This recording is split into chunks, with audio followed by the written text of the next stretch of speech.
ఈ విధవరాలు అలా అనుకుందా? ఈ విధవరాలే అలా అనుకుంటే ఆ అన్యాయస్తుడైన న్యాయాధిపతి ఆమెకు న్యాయం చెయ్యాలని ఆలోచన అతనిలో పుట్టేదా? పుట్టేది కాదు.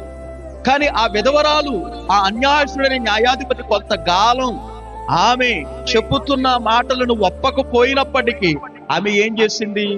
తనకు న్యాయం జరగాలని తరచుగా వెళ్ళింది, మాటి మాటికి ఆయన ముందు నిలబడింది. చివరికి ఆయన అన్యాయస్తుడే ఆమెకి ఏం చేయాలనుకున్నాడు? న్యాయం చేయాలనుకున్నాడు. ఇప్పుడు మనం నమ్ముకున్న దేవుడు అన్యాయస్తుడా, న్యాయాధిపతి?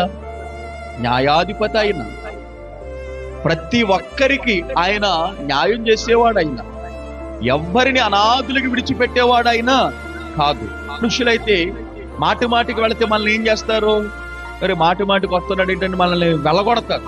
కానీ దేవుడు మనల్ని వెళ్ళగొట్టేవాడు కాదు, న్యాయస్తుడండి ఆయన. కానీ మనం అడిగేటప్పుడు మనకేమొస్తుందంటే విసుగుదల వస్తుంది.